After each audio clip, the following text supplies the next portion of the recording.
দুয়ার যখন হইচই চলল মোটামুটি 85 সাল থেকে, যখন আমরা শিক্ষকতার জীবনে আসিনি, 92 সালে একটা বাহাসে এসেছিলাম ময়মনসিংহ জামালপুর, আপনার এতে ময়মনসিংহ জামালপুর কোঠাইল চিনাডলিতে,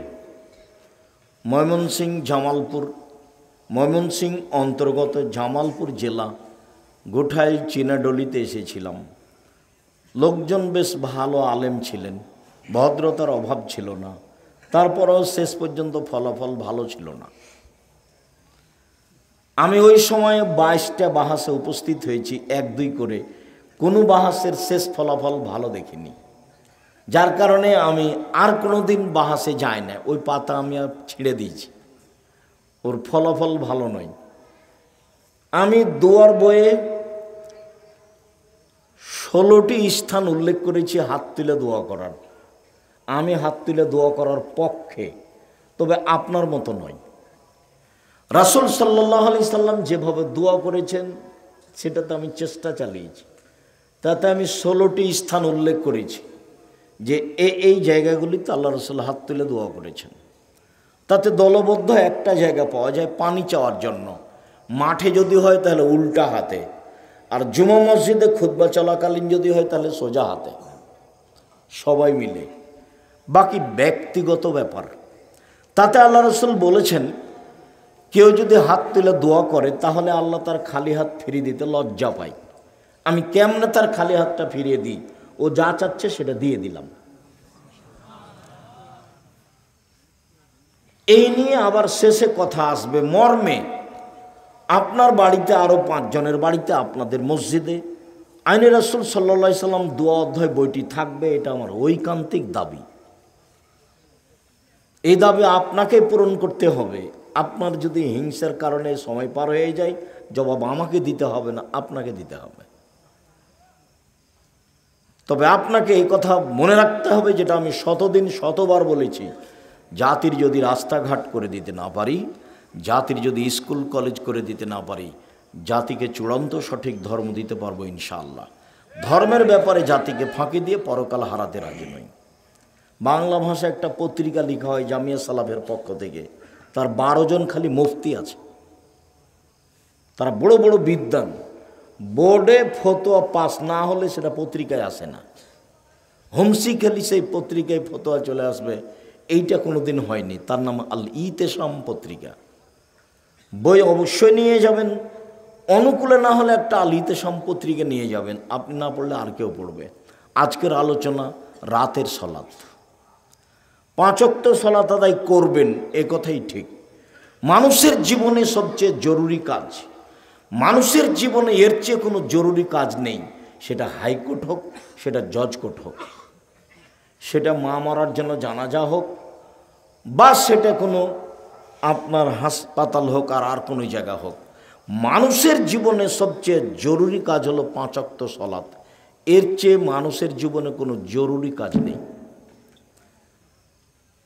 মানুষের একটা জিনিসের সাথে আপোষ চলে না, সেটা হলো সলাত। এই ছিল কম রাখো। মানুষ একটা জিনিসের সাথে আপোষ করতে পারবে না, সেটা হলো সলাত। হজের সাথে আপোষ চলে, যদিও হজ ফরজ। এবছর যাব না, সামনে বছর যাব, এই যে হলো।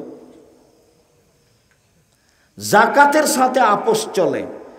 আচ্ছা, জাকাত তো সামনে মাসের 15 তারিখে মিল খায়, আজকে দিয়ে দিলাম, চলে। 10 দিন পরে হিসাব নিকাশ করে দিলাম, চলে।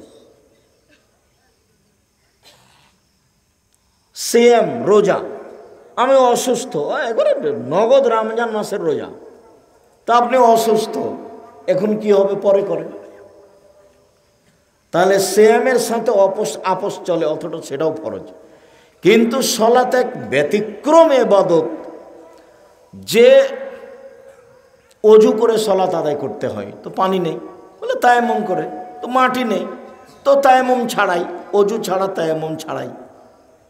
কেবলার দিকে মুখ করে সলাত আদায় করতে হয়, তো কেবলা বোঝা যায় না এমনিতেই। দাঁড়িয়ে সলাত আদায় করতে হয়, তো দাঁড়িয়ে থাকা যায় না, তো বসে থাকা যায় না, তো শুয়ে। পরিষ্কার কাপড় পরে সালাত আদায় করতে হয়, তো পরিষ্কার নেই, তোর অপরিষ্কার কাপড় নেই। বলে পরিষ্কার অপরিষ্কার কোনো কাপড়ই নেই, কারণবশত উলঙ্গ হয়ে আছেন, তবুও সালাত আদায় করতে হবে। ব্যতিক্রম ইবাদত, আপোষ বলে কোনো জিনিস নাই।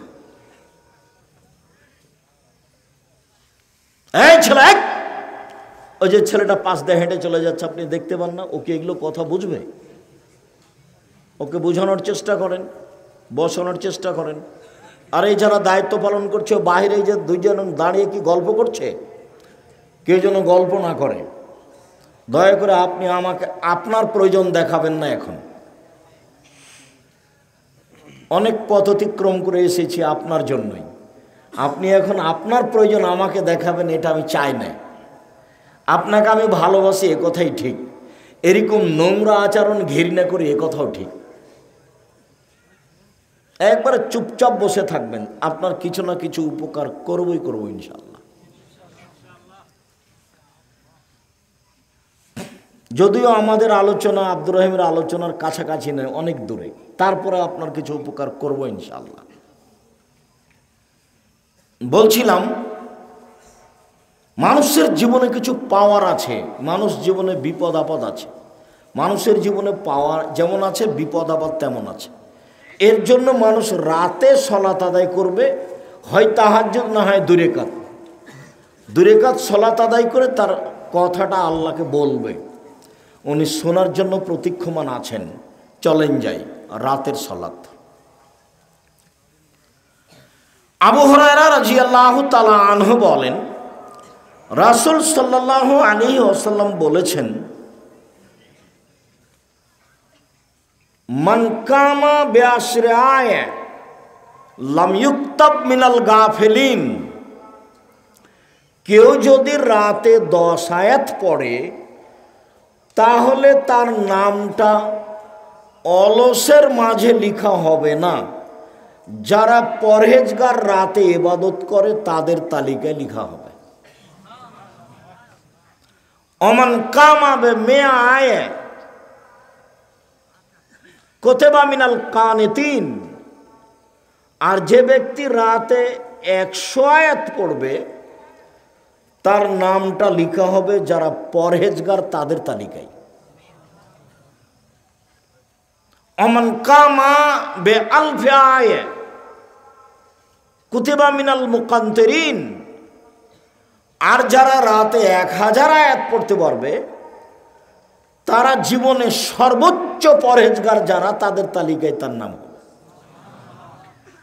প্রচুর নেকির অধিকারী হবে সে।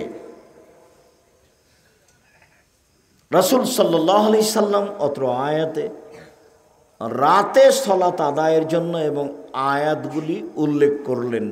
10 সমান এই, 100 সমান এই, 1000 সমান এই।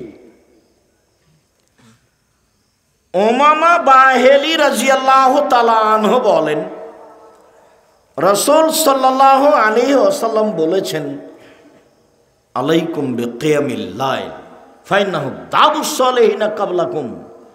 পৃথিবীর মানুষ, তোমরা রাতে সালাত আদায় করতে শিখো।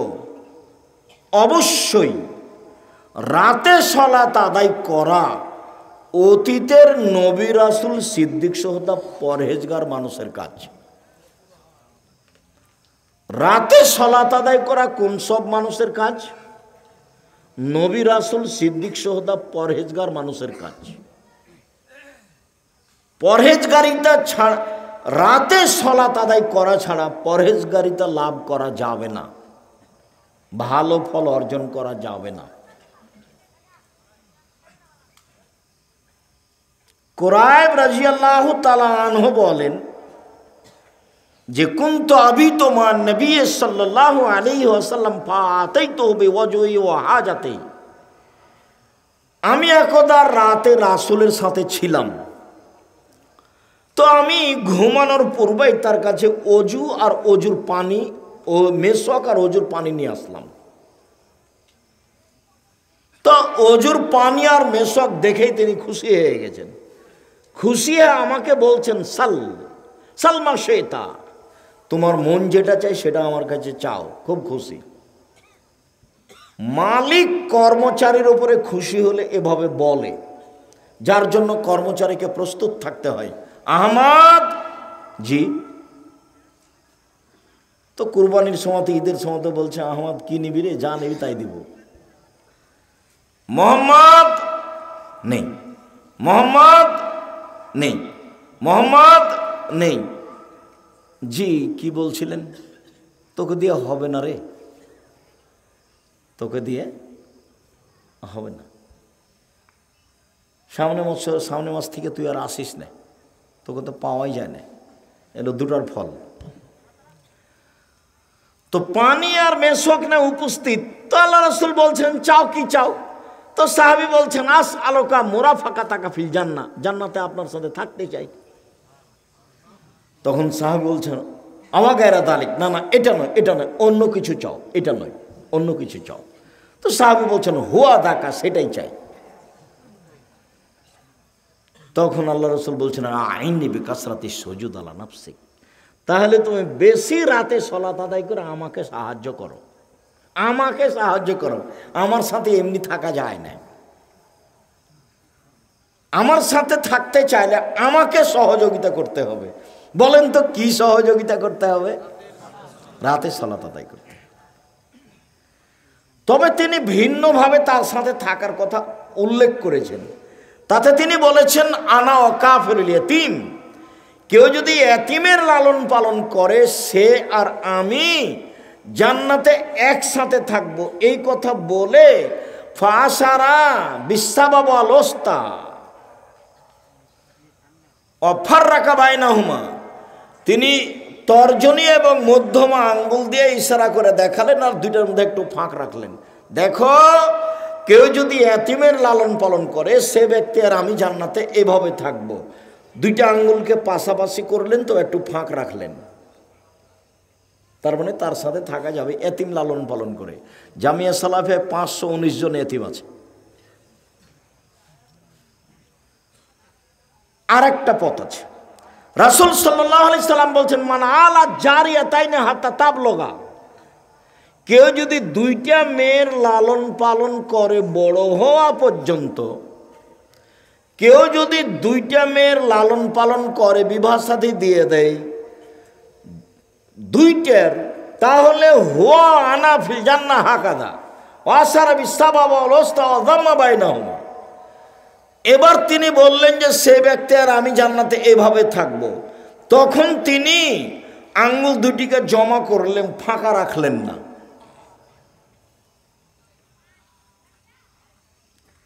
তার মানে দুইটা মেয়ের লালন পালন করলে ও আর আল্লাহর নবী জান্নাতে একসাথে থাকবেন। এই জন্য মেয়ে জন্ম নিলে মন খারাপের কিছু নেই। যদিও একটা দুইটা তিনটা মেয়ে হলেই মা চাচি খালা ফুফু সব উল্টে গেছে। ধর্মের সাথে তো আর কারো সম্পর্ক নেই। আবার বলছেন মানে আলা সালাসা বানাত, কেউ যদি তিনটি মেয়ের লালন পালন করে তো কুন্না লাহু সিতরান মিনান নার, ওই মেয়ে আর ওই বাপের সাথে অন্তরাল হবে। মেয়ে জাহান্নাম এবং বাপের মাঝে, ওরা থাকবে মাঝে, ওইদিকে থাকবে জাহান্নাম আর এদিকে থাকবে বাপ, ওরা মাঝে আছে। ওরা আল্লাহকে বলবে আগে আমার বাপকে জান্নাতে দিতে হবে, তারপরে কোনো কথা। খুব শক্ত অবস্থানে যাবে মেয়েরা, অন্তরাল তিনটের। তো মধ্যখানে অন্য কথা এসেছে যে উনি বললেন যে জান্নাতে আপনার সাথে থাকতে চাই। তো আল্লাহ রাসূল বললেন আমাকে সাহায্য করো, তাহলে আমি তোমাকে নিয়ে থাকতে পারবো। তখন বললাম যে আরো দুইটা পথ আছে, যেই পথে রাসূলের সাথে জান্নাতে থাকা যায়। তার একটা পথ কি বলেন তো? এতিম লালন পালন করা। আরেকটা দুইটা মেয়ে থেকে উপরের মেয়ে লালন পালন করা। দুইটা হয়তো সাথে আর তিনটা হলে অন্তরাল। বলছিলাম পৃথিবীর মানুষ তোমরা রাতে সালাত আদায় করো। রাতে সালাত আদায় করা নবী রাসূল সিদ্দিক সহ পরহেজগার মানুষের কাজ, এই কথা বলার পর আল্লাহ রসুল বলছেন, হুয়া কুরবাতুন লাকুম ইলা রাব্বিকুম, রাতে সালাত আদায় করলে আল্লাহর নিকটে হওয়া যায়। রাতে সালাত আদায় করলে আল্লাহর নিকটে হওয়া যায়। রাতে সালাত আদায় করলে আল্লাহর নিকটে হওয়া যায়। মাগফিরাতুল লিসাইয়াত, রাতে সালাত আদায় করলে পাপ মিটে যায়। মানহাতুন আনিল ইসমে, রাতে সালাত আদায় করলে পাপ দূরে সরে যায়। যারা মোবাইল নিয়ে ব্যস্ত থাকো, পাপ থেকে দূরে থাকতে পারো না, রাতে সালাত শুরু করো, সরে যাবে পাপ।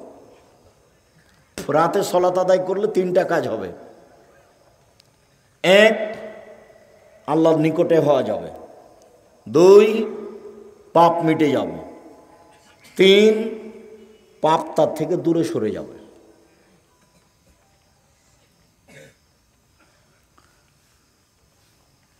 আবু মালিক আশআরী রাদিয়াল্লাহু তাআলা আনহু বলেন, রাসূল সাল্লাল্লাহু আলাইহি ওয়াসাল্লাম বলেছেন,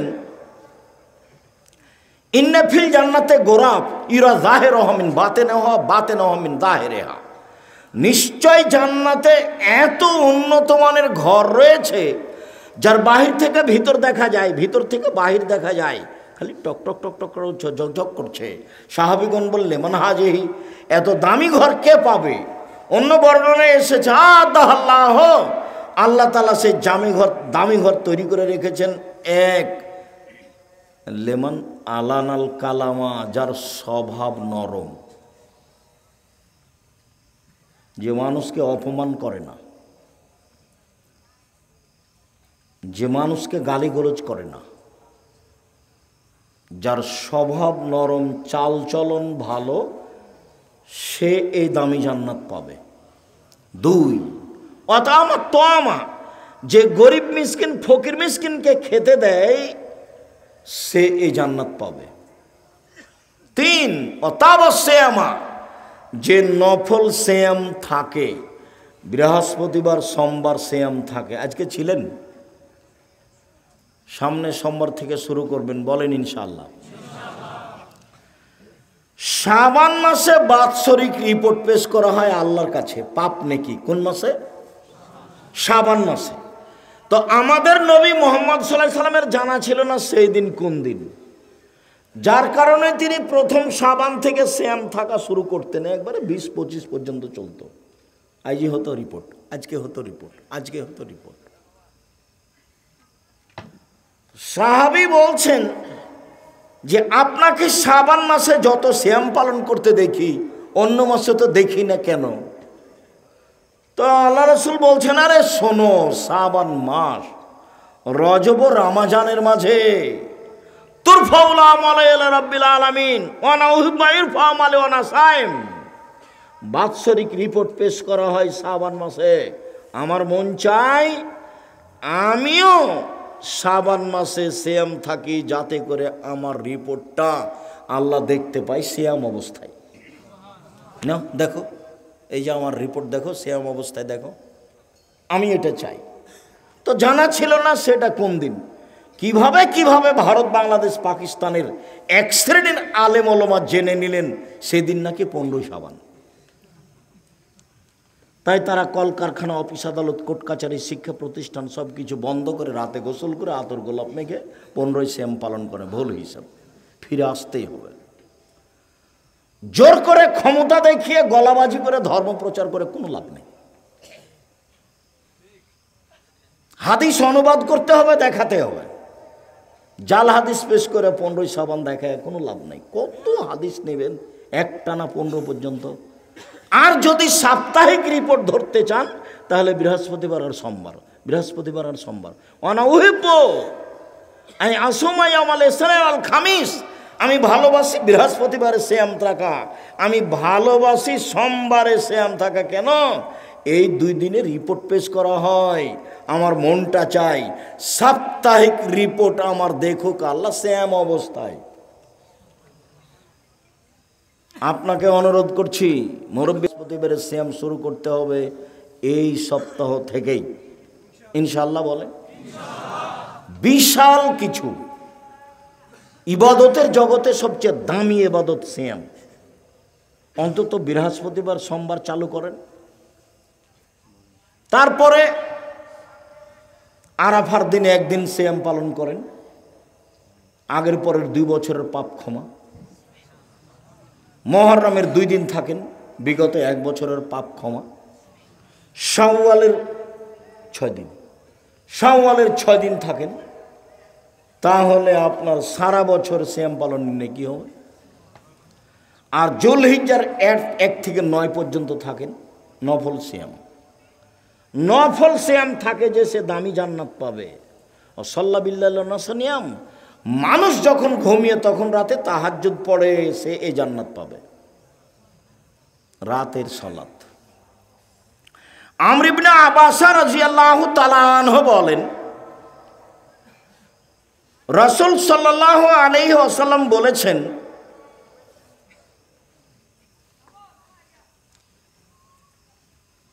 আকরাবুর রব্ব মিনাল আবদে, প্রতিপালক সবচেয়ে নিকটে হন মানুষের দাস দাসীর, ফি সুলসিল আখির, রাতের 3 ভাগের 2 ভাগ পার হওয়ার পরে।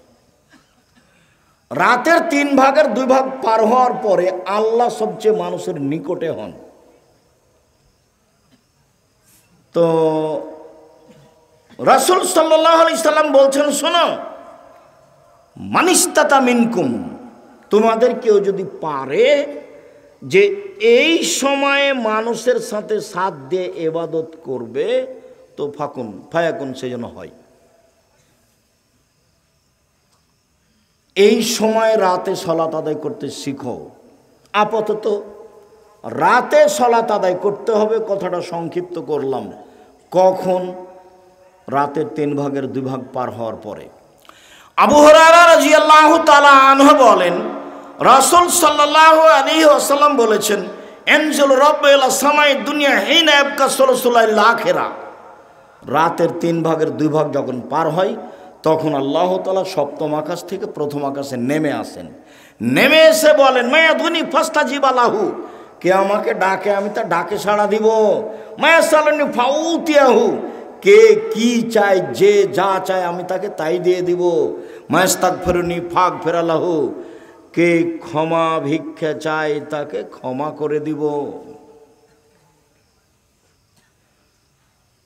ওয়াল্লাযীনা ইয়াবিতুনা লিরাব্বিহি সুজ্জাদান ওয়া কিয়ামা, যারা দাঁড়ানো অবস্থায় এবং সিজদা অবস্থায় রাত অতিবাহিত করে। অবিল আসারে হুম ইয়াস্তাগফিরুনা, আর যারা শেষ রাতে আল্লাহর কাছে ক্ষমা ভিক্ষা করে।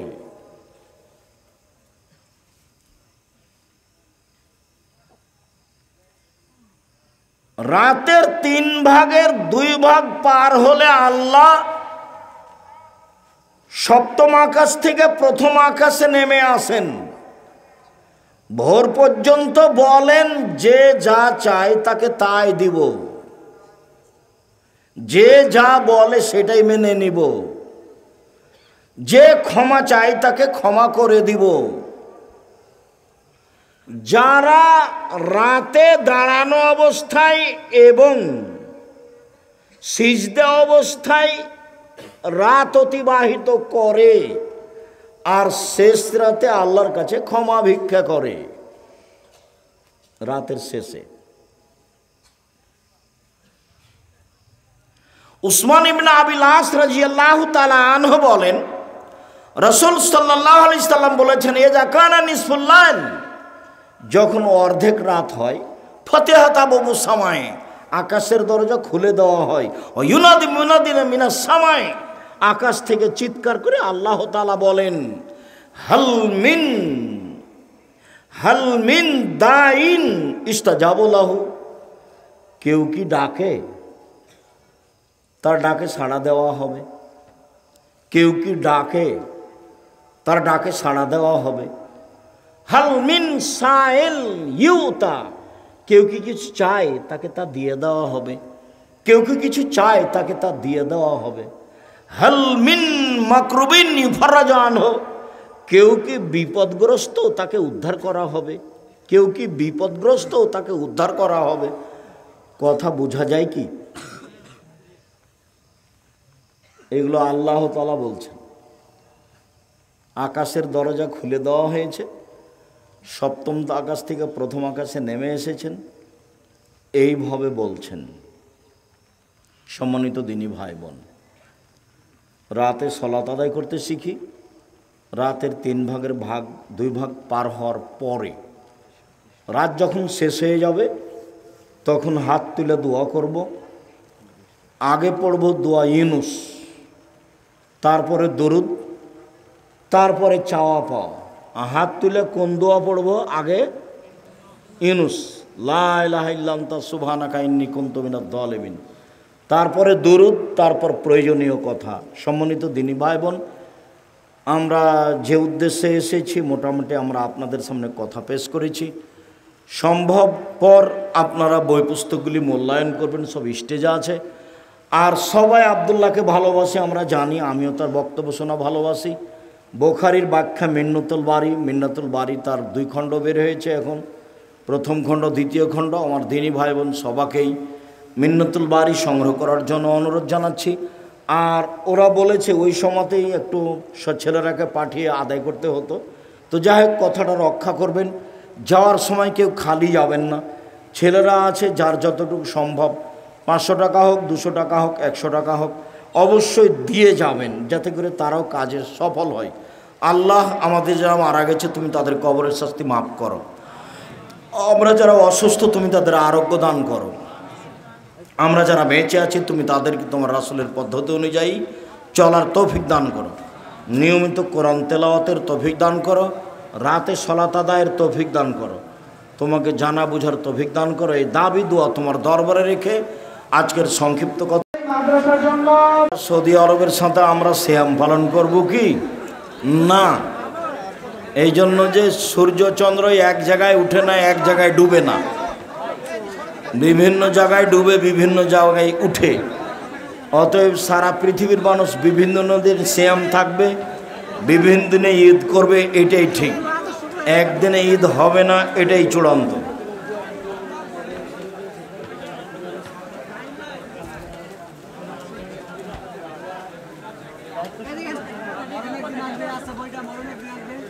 একজনের জিজ্ঞাসা অবুঝ, বলে যখন আল্লাহ নেমে আসেন তখন কি আকাশ ফাঁকা হয়ে যায়? এ তো মূর্খ মানুষের কথা হলো। আল্লাহ হলেন সর্বশক্তিমান, তিনি তার শক্তি অনুযায়ী আসেন, শক্তি অনুযায়ী যান। তুমি তার কাজে আর আমি তার কাজে হাত লাগাবো? তাহলে বুদ্ধি কমের জিজ্ঞাসা। জুমার দিন আজানের আগে গেলে সব বেশি নাকি আজানের পরে গেলে? আজানের আগে গেলে ওটা নতুন কথা কি? আজানের আগে গেলে অনেক বেশি নাকি? স্বামীকে স্ত্রী এককভাবে ডিভোর্স দিলে ডিভোর্স হবে কি? স্বামীকে স্ত্রী তালাক দিতে পারে না, কাজীর কাছে গিয়ে খোলা তালাক করে নিবে। কাজীর কাছে গিয়ে বা কোর্টে গিয়ে খোলা তালাক করে নিবে। আমি তার সাথে সংসার করতে প্রস্তুত নই, আমি তার মোহর লেনদেন সব ফিরিয়ে দিলাম, আমাকে তার থেকে মুক্তি ঘোষণা করা হোক। তখন কাজী লিখে 2টা সাক্ষী দিয়ে বাস ওই স্বামীর কাছে আর ওই এর কাছে পাঠিয়ে দিবে, চেয়ারম্যান গ্রাম্য সর্দারের কাছে। খোলা তালাক, তালাক দিতে পারে না, তালাক নিতে পারে, খোলা করে নিবে।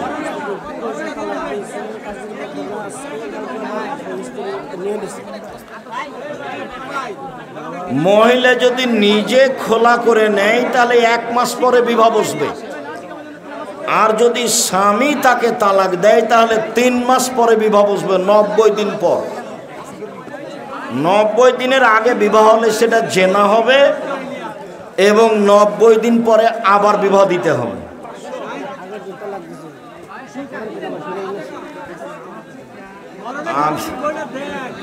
আগের দিন তালাক দিয়েছে, পরের দিন ফিরিয়ে নিয়েছে, ভালো। বউ 1 তালাক হয়েছে,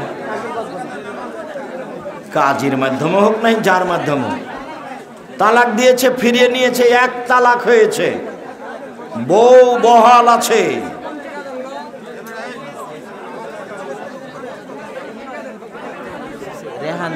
রেহান জমিন দেওয়া যাবে কি? জমি রেহান রাখা যায় না, জমি বন্ধক রাখা যায় না, জমি কট রাখা যায় না, জমি লিজ দেওয়া যায়। বছরও শেষ, টাকাও শেষ।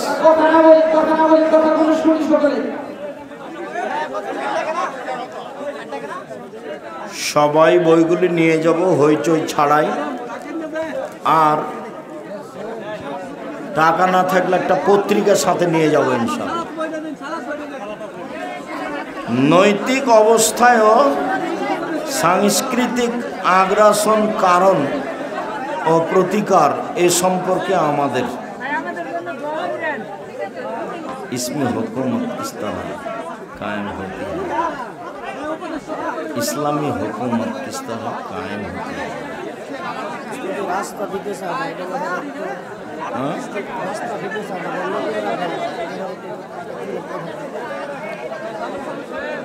এখন তো আমার কথাটা ধরতে পারবে না, তোমার এই কথাটা ছিল অতীব গুরুত্বপূর্ণ। ও বলছে রাস্তা দিতে চায় না বা রাস্তা বন্ধ করে রাখে। যেসব জিনিসগুলো আল্লাহ নবী খুব কঠিনভাবে পেশ করেছেন তার রাস্তা সবচেয়ে আগে আছে।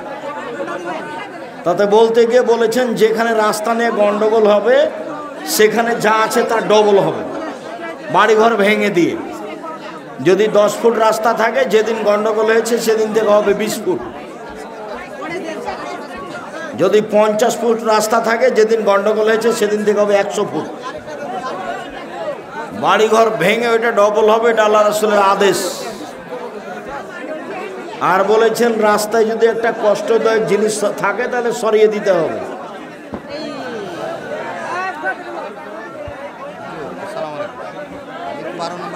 শুক্রবারই গেছি, আমার বাসা ক্যান্টনমেন্টে, বাড়ি এখানে আসছি।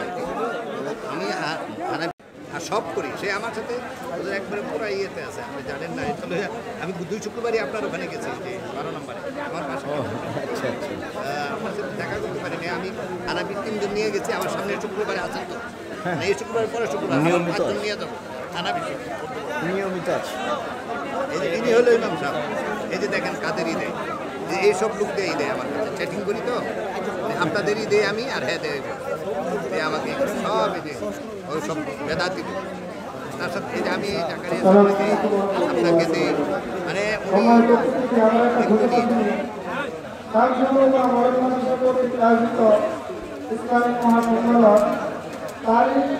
নভেম্বর রোজ শনিবার, তারিখ 2 নভেম্বর রোজ শনিবার। প্রধান বক্তা সাহেব ডক্টর আহমদুল্লাহ আব্দুল্লাহ সাকি, সাহেব ডক্টর আহমদুল্লাহ সাকি।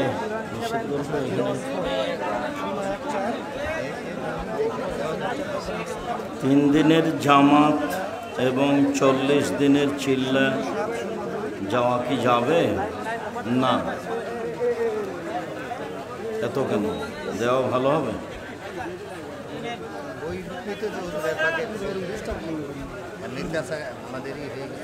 চুরি করা কেমন অপরাধ? চুরি করা মহা অপরাধ।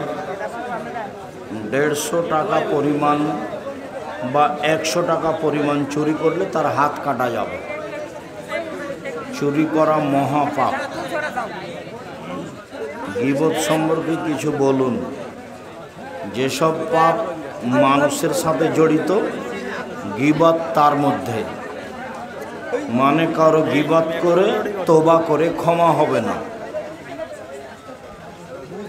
এই তোমরা এই স্টেজে এত মানুষ উঠলো কেন? খালি খালি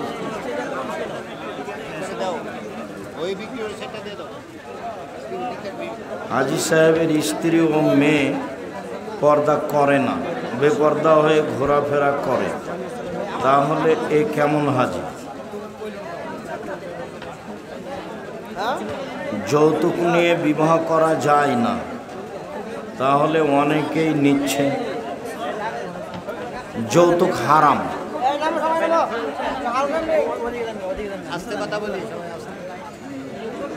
দিন মজুরি করে খাবা, যৌতুক নিবা না। সুদ খাওয়া ভালো নয়, সে জানে, তবুও যে সুদ খাচ্ছে। সুদ খাওয়া হারাম, কাবিরা গুনাহ, কোনো ইবাদত কবুল হবে না। কিছু হাজি লোক আছে যে তাদের আচার আচরণ ব্যবহার ভালো নয়, তুমি ভালো করো তোমারটা। এমন লোক আছে যে অন্যের দোষ ত্রুটি গেয়ে বেড়ায়, আবার মাথায় টুপি পরে থাকে। তুমি ভালো হও।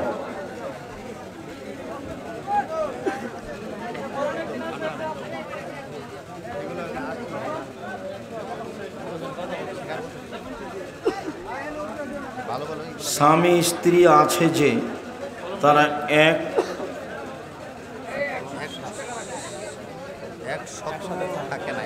একসাথে থাকে না, কথাবার্তা হয় না। স্বামী থাকে আরেক ঘরে, স্ত্রী থাকে আরেক ঘরে। এভাবে 12 থেকে 15 বছর এভাবেই চলেছে। তাদের ছেলে মেয়ে কিছু বলে না। তার স্ত্রী মার্কেট করে ও বাজার করে। ছেলেরা বড় হয়ে থাকলে এই আচরণ কালকে বন্ধ করতে হবে তোমাদের। অনুরোধ করে যে কোনো মূল্যে এই আচরণ বন্ধ করো। তোমার মা এখনই তোমার বাপের সাথে কথা বলবে, জরুরি, বলতেই হবে, নইলে তোমার মাকে সংসার ত্যাগ করতে বলো। আর না হলে ছাড়ো, তোমার বাপকে তোমার মাকে তালাক দিতে বলো। এই ঝুলন্ত সংসার চলবে না, উভয়ই জাহান্নামের পথে থাকবে। হাট বাজার মহিলা করবে কেন? তুমি মরেছ, তোমার মা বাজারে যায় কেন? তোমার কেন শরম হয় না? তুমি যাও বাজারে। তোমার মায়ের ভাতিজা নেই, তোমার বাপের ভাতিজা নেই, ওরা যাবে বাজারে। কাজের লোক আছে, তারা যাবে। আমার এক জমিতে অন্য এক জনের জমি দখলে করে খাচ্ছি জোরে। অনেক বছর ধরে আমার এখন বুঝ এসেছে যে আমি জুলুম করেছি। তাই ভাবছি যে অন্যের জমিটুকু দিয়ে দিলে আমার ক্ষমা হবে কি? জমি দিয়ে দিবা, বিগত দিনে যত ধান চাউল দখল করেছো তা দিয়ে দিবা। সম্ভব না হলে ওর কাছে হাত ধরে ক্ষমা নিবা। আমি ফুলবাড়িয়া বাজারে দোকানদার। আমি একটি কথা জানতে চাই যে কিছু মহিলা আমার দোকানে আসে, তারা নানা রকমে কথা বলে আর হাট বাজার করে বেড়ায়।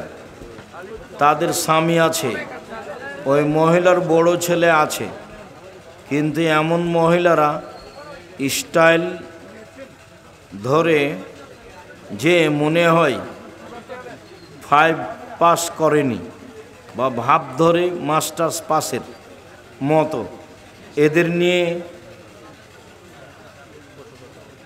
কঠোর কথা বলুন, যাতে কোনো পুরুষ যেন তার স্ত্রীকে মার্কেট না পাঠায়।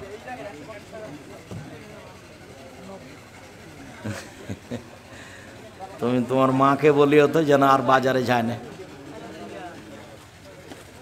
তোমার বাপ মনে হয় কুলাতে পারছে না, খুব শক্ত হও তুমি, বলো আম্মা যাওয়া হবে না, যা হয়েছে হয়েছে। আব্দুর রাজাক সাহেব আপনার তীব্র নিন্দা করে গেছেন, এইটা হবে না। খবরদার, আপনি আর বাজারে যাবেন না। বাজারে না গিয়ে চলে তো কই? আমাদের তো চলছে, বাজারে তো আমরা যাই না। আর আমাদের মহিলারা বাজার স্বপ্নেও দেখে না। বাজার যাওয়া তো বহু দূরের কথা। ভালোই তো আছি বলে মনে হচ্ছে। তোমার মা বাজারে গিয়ে তোমাদের কি উপকার করেছে? ক্ষতি করেছে। স্বামী স্ত্রী তেনারা নিঃসন্তানী, মানে তাদের কোনো সন্তান নেই। স্ত্রীর নামে সম্পদ আছে, স্বামীর নামেও আছে। এমত অবস্থায় স্ত্রী মারা গেলে স্ত্রীর নামের সম্পদ কে পাবে? ওদের ছেলে মেয়ে যদি থাকে তাহলে স্ত্রীর সম্পদ 4 ভাগের 1 ভাগ স্বামী পাবে,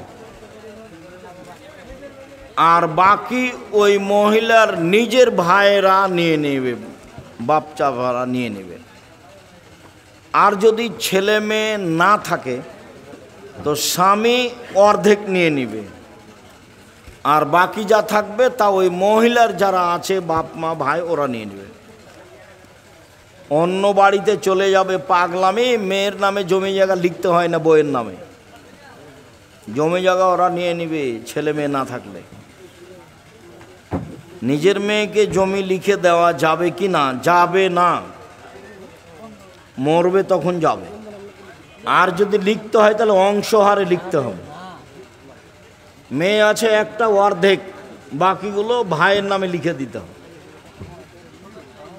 মেয়ে আছে 2টা 3টা একাধিক, তাহলে 3 ভাগের 2 ভাগ লিখে দিতে হবে, আর 1 ভাগ ওর ভাই ওর বাপ নিয়ে নেবে। কি আছে? কবরের চিহ্ন রাখা কি জায়েজ? জি না। নিতান্তই পরিচয় দোয়া করার জন্য যেতে চাইলে একটা পাথর রেখে দেবে মাথার দিকে, কিছু লিখালিখি হবে না, পাথর। আধুনিক জীবনের কিছু আদব, যেমন telephone, mobile, TV, video, computer, internet, গাড়ি, এই বস্তুবাদী জীবনের সঠিক প্রয়োগ কি যদি বলে দেন, এর প্রয়োগ খুব কঠিন, নিও না। ভিন্ন থাকো, উপার্জন করো, খাও। উপার্জনের 1 নম্বর পথ হলো ব্যবসা, উপার্জনের 2 নম্বর পথ হলো দিনমজুরি, চাকরিও দিনমজুরি, আর উপার্জনের 3 নম্বর পথ হলো জমি চাষ। এইভাবে উপার্জন করো, এগুলো ছেড়ে দাও। শুক্রিয়া। একজনের এক ছেলে এক মেয়ে, মেয়ের জামাই মারা গেছে, তিনি তার মেয়েকে কিছু জমি দিতে চাচ্ছেন, তার ছেলে অনুমতি তো আছে, এটাকে দেওয়া যাবে? না না, ওইসব অনুমতির দাম নেই। জমি যেটা অংশ হারে পাবে সেটা লিখে দেখ। টাঙ্গাইল থেকে আমার ঋণ দিচ্ছে আজকে, ওনার 4 বোন 3 ভাই, ওনার বাবা ভাইদেরকে সব সম্পদ দিয়ে দিচ্ছে লিখে। এখন অল্প কিছু জমি আছে, কিছু টাকা দিতে চাচ্ছে, হারাহারি হচ্ছে, অনেক ডিফারেন্স। 4 লক্ষ টাকা, 4 কোটি টাকার মতো সম্পদ, এখন 4 বোনকে 6 লাখ টাকা দিতে চায়। সমান সমান অংশ হারে যে যা পাবে সে ভাগ করে দিতে, কিন্তু ভাইদেরকে দিয়ে দিচ্ছে, ছেলেদেরকে দিয়ে দিচ্ছে, ফিরিয়ে নিতে হবে। তাহলে দায়বদ্ধতা থাকবে যে দিয়েছে ওই বেটারা বলবে কবরে দেওয়ার সময়, এই যে তোকে জাহান্নামে ফেলে দিলাম।